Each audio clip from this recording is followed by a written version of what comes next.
Finalizando los estudios de corriente alterna en esta clase número 23, definiremos el concepto de resonancia y su interpretación, definiremos potencia en corriente alterna y daremos las definiciones más útiles y brindaremos alguna pequeña guía de cómo calcular los consumos eléctricos y hablaremos finalmente de la distribución de la energía a nivel mundial y algunas precisiones respecto del transformador de corriente alterna como un dispositivo muy interesante cuyo funcionamiento descansa en la ley de inducción de Faraday.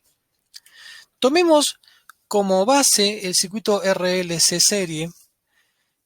Ya vimos que resolviéndolo mediante el método de los fasores rápidamente encontramos la solución y vemos que la solución nos habla de que la corriente que entrega el generador al circuito ahora tiene un desfasaje respecto de la tensión propia del generador y que ese desfasaje viene dado por la propiedad de la fase de la impedancia total del circuito. Vimos también que esa impedancia se puede caracterizar por un módulo o una magnitud y una fase, y que esa fase tiene que ver la componente inductiva y la componente capacitiva y la componente real, que es la de la resistencia. También vimos que un gráfico de fasores nos da una mejor comprensión, mucho más rápida y mucho más poderosa a la hora de analizar los circuitos. Y lo que vamos a ver ahora es que todo circuito con resistencia, inductancia y capacitancia tiene una propiedad fundamental que se llama resonancia. La resonancia ocurre cuando la componente inductiva cancela perfectamente a la componente capacitiva. Es decir, por ejemplo, si de nuevo nos basamos en el circuito RLC serie, veremos que cuando la cantidad omega L coincida con la cantidad 1 sobre omega C, se verificará que la parte imaginaria de la impedancia total del circuito será puramente resistiva. Para que un circuito con una dada inductancia y una dada capacitancia resuene, lo que deberemos buscar entonces es aquella frecuencia de resonancia, omega 0, para la cual entonces se alcanza esta condición. Vemos que eso ocurre para frecuencias iguales a 1 sobre la raíz del producto de la inductancia por la capacitancia. Chequeen que estas unidades deben darnos coherentemente en radianes por segundo. Como primer nota, diremos que cuando un circuito se encuentra resonando, se encuentra en resonancia, se comporta como resistivo puro, pero aún así teniendo conectados y funcionando a las componentes capacitiva e inductiva. Y como segunda nota diremos que en resonancia la corriente que el generador va a entregar al circuito será máxima.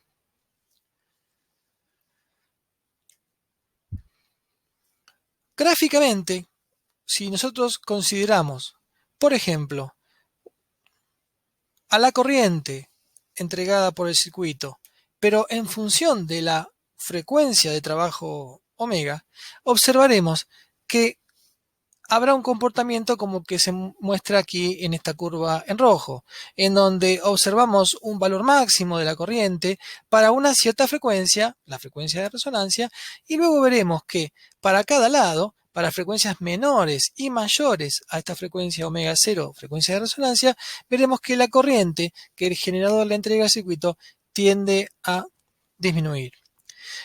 Recordemos que la amplitud de la corriente, pueden ir a consultar la solución del circuito RLC serie, decíamos la corriente es igual al valor pico del generador dividido por la magnitud de la impedancia RLC. En efecto, cuando ahora la frecuencia de trabajo sea aquella que hace resonar al circuito RLC, será una situación en la que este término, la parte imaginaria, se hace cero. si la parte imaginaria se hace cero, directamente la corriente será el valor pico del generador sobre su valor de resistencia pura. Se define también un ancho de banda como un rango de frecuencias comprendidas entre una tal omega más y una tal omega menos, donde omega más y omega menos serán aquellos valores de frecuencia para los cuales la corriente máxima decae al valor corriente máxima sobre raíz de 2. Esto es aproximadamente, haciendo números redondos, el 70% del valor máximo. Ese rango de frecuencias es el ancho de banda, lo definimos usualmente como delta omega. Ahora vemos que para omega 0, el circuito se comporta como resistivo puro. Dijimos que en omega 0, la componente inductiva y capacitiva, ambas estando presentes en el circuito, se cancelan perfectamente y no pesan. Por lo tanto, en resonancia, el circuito se comporta como resistivo puro, y allí es donde se registrará, en el caso del circuito RLS serie, a la mayor corriente que puede entregar el generador al circuito. Para frecuencias menores a omega 0, estamos hablando de la parte izquierda de la curva, veremos que estarán contemplados todos aquellos casos en los que el circuito se torna más capacitivo que inductivo.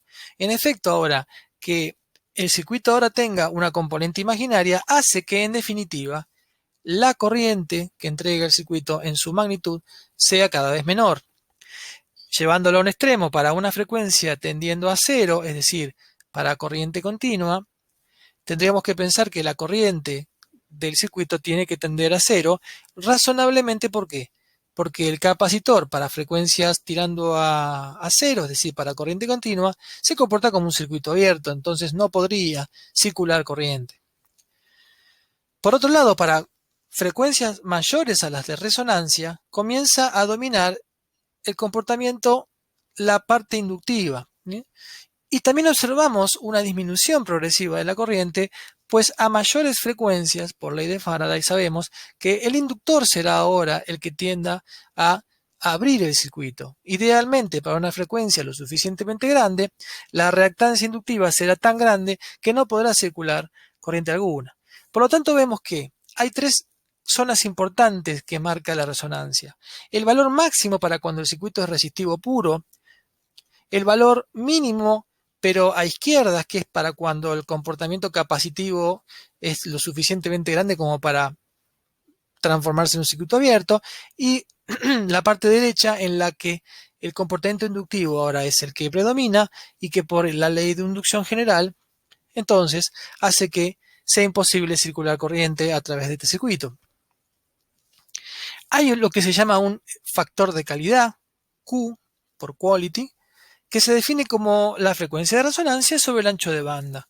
La frecuencia de resonancia es este valor, el ancho de banda, dijimos, es el rango de frecuencias desde omega más a omega menos, y vemos que ahora, en función de cómo sea el ancho de banda, las curvas tendrán factores de calidad más grandes, mayores o menores, y que ese factor de calidad tendrá que ver con cuán selectiva o no sea la curva.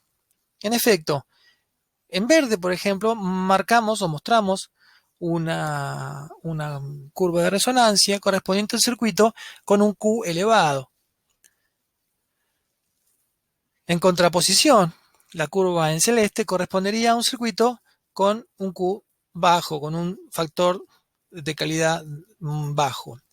Vemos que para un Q elevado, a partir de la frecuencia de resonancia, los valores de corriente disminuyen muy rápidamente, en comparación con aquellos que tengan un factor de calidad más bajo.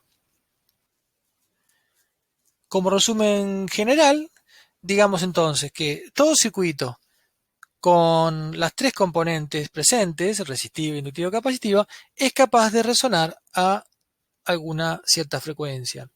Y que una vez que uno tiene definida una resonancia, suele haber aparejada a esta resonancia un cierto ancho de banda que define este factor de calidad en los circuitos. Para hablar de potencia eléctrica, recordemos en qué consistía hablar de potencia en circuitos de corriente continua. Siempre dijimos que la variación de potencial tiene que ver con la variación de energía por unidad de carga. Si nosotros ahora despejamos de aquí nuevamente variación de energía como una cierta carga sometida a una diferencia de potencial, derivando ambos miembros por diferencial de tiempo, llegábamos a la conclusión de que, en rigor, la potencia, es decir, la energía por unidad de tiempo, era igual a la corriente por la diferencia de potencial. En este caso ahora, la corriente, si es una función del tiempo, a través de una cierta diferencia de potencial, nos hablaba de una potencia también igualmente funcional con el tiempo. Para el caso de corriente continua, como las corrientes y las diferencias de potenciales no dependían del tiempo, la potencia se definía directamente como I por delta B y se medía en watts. Hasta aquí es solo un repaso. ¿Cuál es el problema en corriente alterna? ¿Cuál es la característica en corriente alterna? Que ahora tanto la corriente como la diferencia de potencial sobre cada componente son funciones del tiempo. Si son funciones del tiempo, entonces ahora, por ejemplo, en forma genérica, asumamos que en un componente determinado la diferencia potencial es B0 por coseno de omega t más una cierta fase de la tensión y que la corriente que lo atraviesa sea I0 por coseno de omega t más otra fase diferente para la corriente. Ahora entonces, calcular la potencia en bornes de este dispositivo nos dará una función del tiempo. Pero no solo eso, si lo desarrollamos un poco más, vemos que el producto de estas dos funciones, tensión y corriente, nos lleva al producto de dos cosenoides, cada una con fases diferentes, pero lógicamente con la misma frecuencia. Trabajando un poco más la ecuación, lo que podemos ver es que la función potencia ahora es una señal que por momentos podrá tener valores positivos, por momentos tendrá valores negativos, e incluso por momentos tendrá valor nulo. Recordemos el concepto de valor medio. Matemáticamente, una función periódica de periodo t tiene definido un valor medio que es igual a la integral de la función a lo largo de un periodo dividido su periodo. En este sentido, las funciones seno o coseno sabemos que tienen valor medio nulo, pues tienen a lo largo de un periodo misma parte de área positiva que negativa. Cuando aplicamos el valor medio ahora a la función potencia, como la definimos recién, nos quedamos con que la potencia media en función del tiempo es B0 por I0 sobre T, es decir, la tensión pico por la corriente pico sobre el periodo, por la integral a lo largo de un periodo de este producto de cosenos. Este producto de cosenos, por propiedades de productos en trigonometría, sabemos que es igual a un medio de la suma de los cosenos, suma y resta de sus argumentos. Entonces, en este caso, ahora la integral la dividimos en dos, pero para esta primera parte de la integral, vemos que la integral a lo largo de un periodo del primer término da 0, pues en definitiva estamos calculando el área bajo la curva de una función cosenoidal a lo largo de un periodo. Pero el segundo término, que ahora solamente queda en función de un coseno de un desfasaje o de una resta de dos fases, la fase de la tensión menos la fase de la corriente, vemos que este término no tiene por qué anularse. En consecuencia, la potencia media o el valor medio de la función potencia ahora es igual a la tensión pico por la corriente pico sobre 2 por el coseno de la resta de la fase de la tensión menos la fase de la corriente. Esta es nuestra definición y es la que tiene sentido utilizar ahora en corriente alterna de lo que sería la potencia media. Si miramos con un poco más de detalle, la resta de las fases de tensión y de corriente, en definitiva, nos lleva al desfasaje típico que hay en todo circuito entre la tensión y la corriente. Por lo tanto, reescribimos la definición de potencia media como B0 por I0 sobre 2 por el coseno del desfasaje entre la tensión y la corriente. Otros nombres que suelen atribuirse a esto son el de potencia activa o potencia promedio. Es importante destacar que el coseno de phi, phi, recuerden, será ahora el desfasaje entre la tensión y la corriente en todo componente de un circuito de corriente alterna. El coseno de phi entonces se define como factor de potencia. El factor de potencia, usualmente en la industria, se exige que sea lo más parecido a 1. Es decir, un factor de potencia igual a 1 nos habla de una fase phi que tiende a 0. Es decir, que si ahora la fase es igual a 0, implica que la tensión y la corriente no están desfasadas. Si la tensión y corriente no están desfasadas, estamos hablando de un circuito que está trabajando en régimen resistivo. En efecto, para lo que es la distribución de la energía, se exige que el consumidor sea lo más parecido a una carga resistiva pura. En rigor, las legislaciones actuales exigen que el factor de potencia se mantenga mayor a 0.95. Vendrá bien hacer una interpretación gráfica de la potencia eléctrica en circuitos de corriente alterna. Vemos que esta potencia parece ser la proyección de algo más. En efecto, si nosotros definiéramos un vector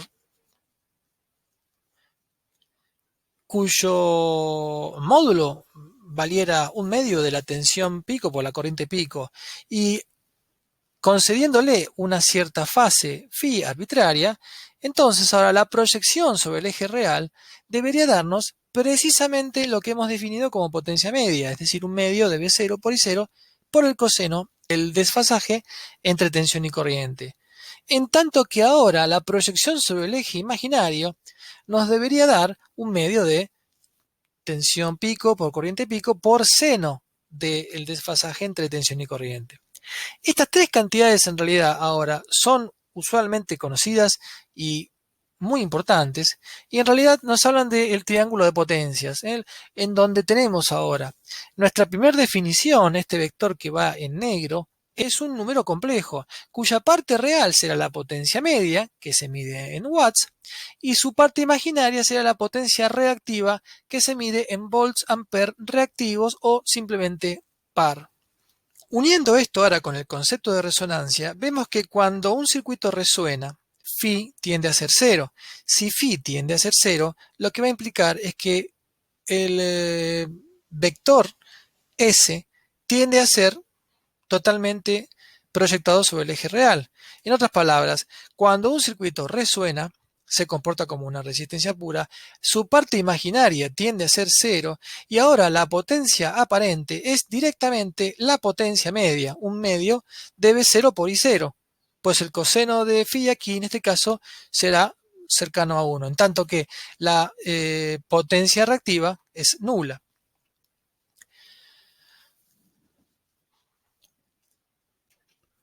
Otra manera que van a ver en la que se expresa potencia media, en lugar de hacer un medio por V0 y 0 coseno de phi, lo que se suele hacer es repartir este medio en 1 sobre raíz de 2.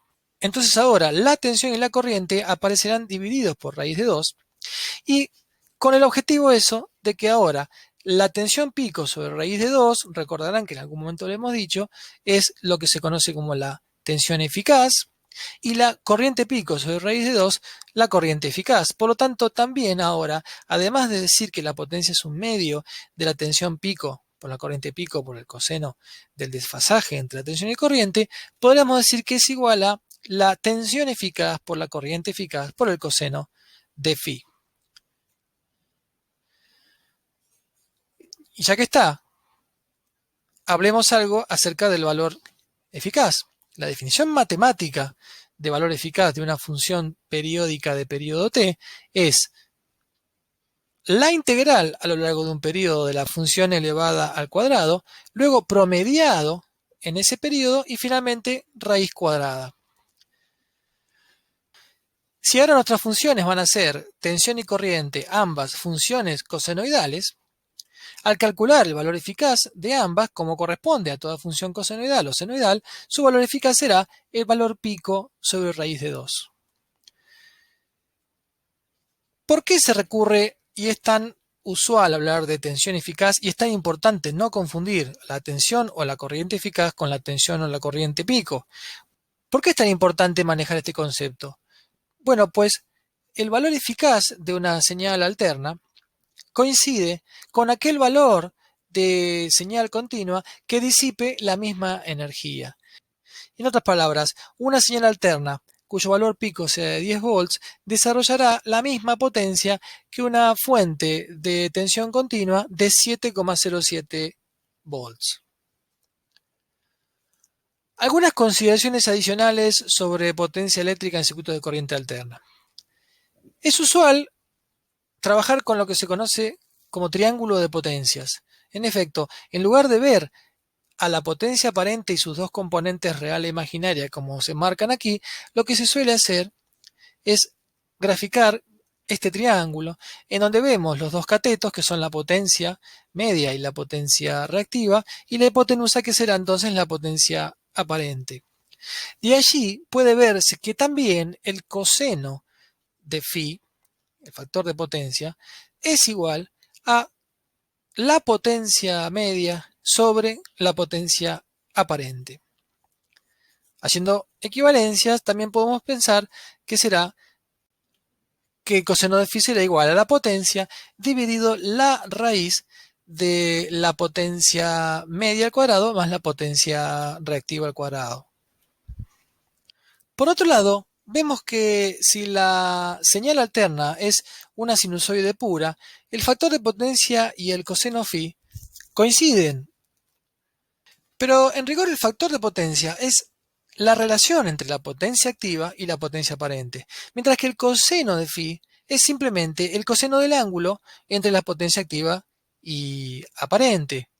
Cuando, por ejemplo, aparece distorsión armónica en los sistemas, algo que en la vida real puede suceder, entonces ahora, si nosotros vamos a calcular la relación entre potencia activa y aparente, por un lado nos dará que será la potencia media sobre la hipotenusa, en ese caso que ahora será la raíz de la potencia media al cuadrado más la potencia reactiva al cuadrado más el término de distorsión armónica al cuadrado.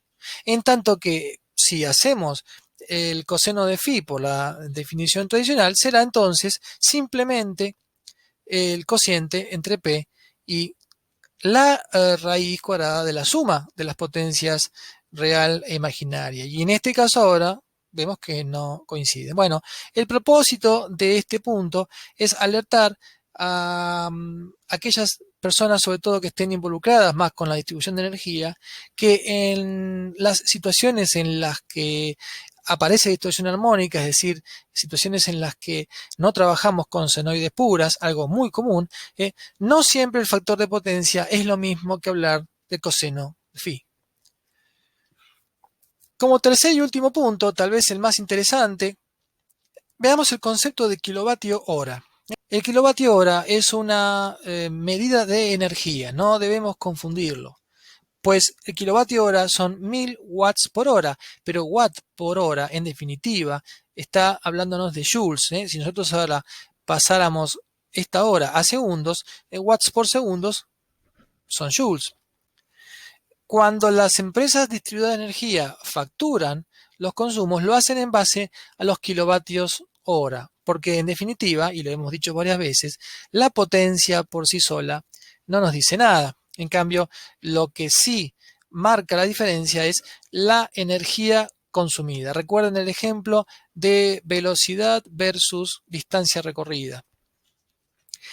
La expresión del kilovatio hora, en definitiva, se maneja como la potencia de un artefacto determinado, dada en watts, por las horas que ese artefacto estuvo funcionando al mes, dividido por 1000. En base a esto, entonces, uno puede conocer a priori los consumos aproximados que los diferentes artefactos pueden generarnos. Vamos a ver un ejemplo simple. Una lámpara incandescente, si es que alguna existe todavía, de 60 vatios, encendida 24 horas al día durante todo un mes, tendrá un consumo de 60 watts por 24 horas, por 30 días que tiene el mes en líneas generales, que dividido 1000 nos da 43,2 kilovatios hora. Si ahora, irrisoriamente, el kilovatio hora costase un peso, tener entonces esta lámpara de 60 vatios encendida todo el día, todo un mes, nos costaría, irrisoriamente, 43 pesos con 20. Una computadora de escritorio, asumamos que tenga una fuente de 500 vatios, que esté trabajando a plena potencia, es decir, que esté consumiendo su máxima capacidad de energía y que esté encendida 8 horas al día durante los 30 días de un mes, nos dará un consumo de 500 vatios por 8 horas al día por 20 días, asumamos que es un horario de oficina esto, dividido 1000, 80 kilovatios hora. Al final de ese mes habrá consumido irrisoriamente 80 pesos. Irrisoriamente lo digo, pues aquí estoy tomando a propósito un valor unitario del costo del kilovatio hora. Pero si ustedes consultan el distribuidor de energía, el valor del kilovatio hora, podrán hacer fácilmente estas estimaciones.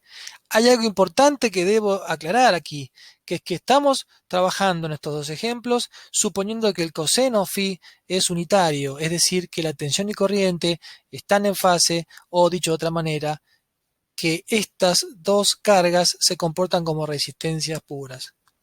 Si nosotros tuviéramos que trabajar con un equipo que tiene un coseno phi determinado, que es un valor que podemos averiguar siempre en el dispositivo en particular, a esto tenemos que afectarlo por el coseno de phi. La distribución de la energía funciona esquemáticamente de esta manera. Están las plantas eléctricas donde se produce la energía eléctrica. Aquí esto podemos considerarlo, por ejemplo, como una represa o una central térmica, pero en definitiva es una gran ley de Faraday la que aquí genera entonces las senoides con tensiones en este orden de 12.000 volts. Hay luego una etapa transformadora que eleva la tensión, la lleva a 240.000 volts por lo general.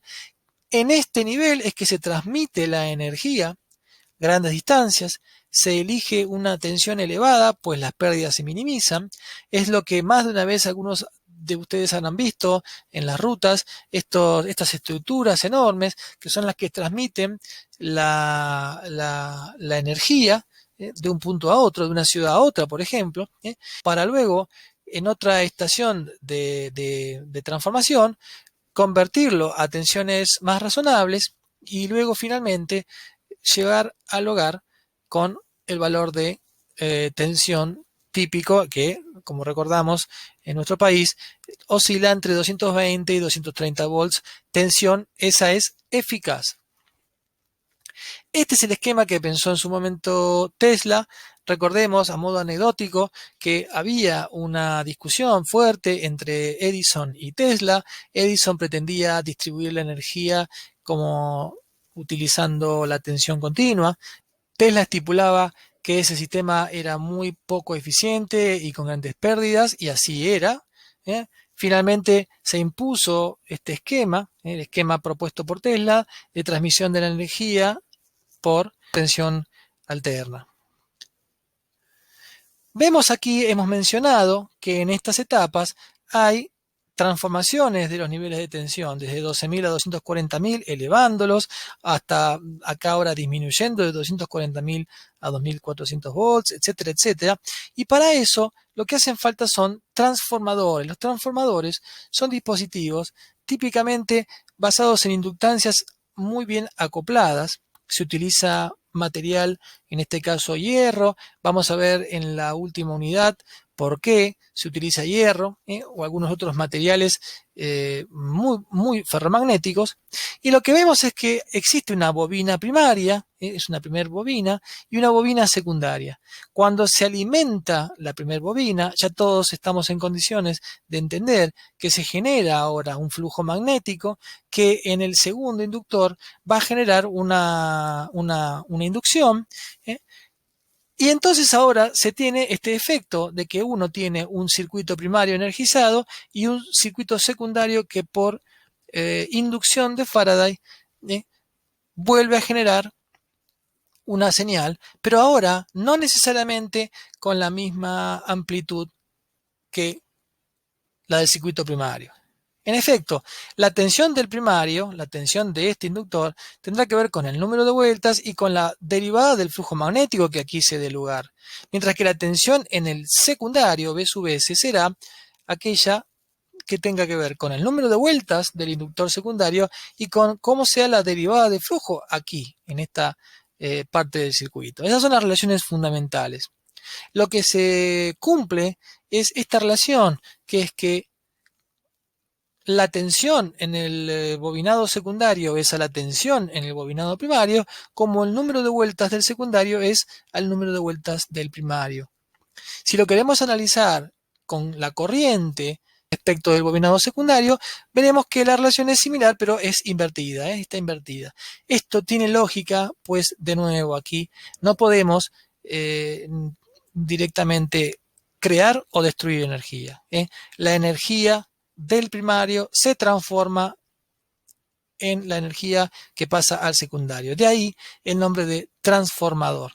Los transformadores, al no tener partes móviles, son dispositivos de muy alta eficiencia, teniendo rendimientos del orden de 95-96%. Si el número de vueltas del secundario es mayor que el número de vueltas del primario, entonces se llama transformador elevador. En tanto que si ocurre lo contrario, es un transformador de bajada o un transformador de bajada. Esto visto desde el punto de vista de la tensión, es decir, si un transformador es elevador de tensión, baja, disminuye la corriente. Eso es, de nuevo, otra vez lo mismo que dijimos recién. El transformador simplemente transforma en una energía en la otra. Por lo tanto, si es un elevador de tensión, disminuye la amplitud de las corrientes que es capaz de entregar. Bueno, esto es todo lo que quería charlar con ustedes respecto de los temas que quedaban de tensión alterna. Muchas gracias por la atención prestada.